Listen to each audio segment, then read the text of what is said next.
Hey, good morning, everyone. First, this is an absolute tragedy. It's apocalyptic. Just driving around LA, seeing the fires, just devastation from friends and family. Everybody knows probably at least a couple people that have been affected by this, and hearts go out to you guys, praying for you. It's just absolutely tragic. Having said that, I just want to give you some information. I'm not an insurance expert, but I've dealt with this before, and just want to get some information to you so you can jump on it. The quicker you can get settled, you can start the healing process and decide what you want to do next. So right now there are 5,300 families that have been affected in Palisades alone, not including the other fires. So they're going to be looking for rental properties soon. They should be starting. You should be starting. This is the point of this message. So you first, I will attach something. It's a quick guide to call your insurance company to get the ball rolling on that. They should advance insurance. There's two options they do. They either pay for it for about 18 months, or they can give you a lump sum. So something that you need to contact them about and see what that status is, and it should be definitely a fair value of what you're living in. So I suggest you jump on that immediately so you can get the ball rolling, because there's going to be many other families doing the same thing, and there's just not a lot of inventory in the market. So if you want to be kind of close to where your work is or whatever, the sooner you get into that, the sooner you can heal and start the building process. So the next step I want to talk about is the building process. There are three general things that you can do in this. First, you can just sell and assign your insurance benefits.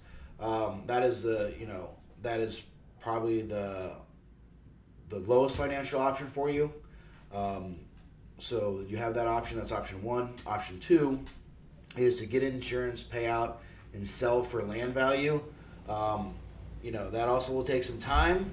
The total loss payouts will go a little quicker. It'll take some time. You'll get a little bit more money than step one. But again, it's not the best financial option, I would say. But again, it's all depending on what you want to do in your life. Most people want to rebuild. I encourage you to rebuild. But again, that's depending on where you are and what's going on in your life. Option three is the rebuild process. This is most insurance policies give a higher amount on the rebuild process, higher amount than face value to rebuild. Most policies go to about 150% of the value, which is great. Prices have gone up for the build costs, so most insurance do that. So I will call and contact them and get into that. Things to think about.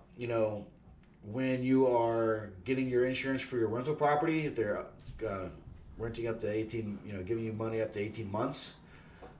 Most builds take longer than that. I'm going to do another video calling for reform in our industry about the build process. It takes way too long to get plans and permits approved, and the whole process from that to getting certificate of occupancy is just a nightmare. So you got to keep in mind, if you're getting a lump sum amount, or you're getting 18 months of rental to value, it's going to probably take longer. It's probably going to take a couple years. If you're in the coastal commission area, it's definitely going to take longer than that. But I'll talk more about that. So just think about that. Again, there's a lot going on in your life, but I think the quicker you can get in something and find something, you can start healing. So get with the agent you're working with, have them start sending you properties, and jump on that so you can get settled in and start figuring out what you want to do next. And that's the news. So hope everybody's well out there. It's just such tragic loss. It's mind-boggling, and still hasn't sunk in yet. So let me know if you have any questions or anything. I'll be doing more videos on this type of stuff. So hope everybody's well. Thanks.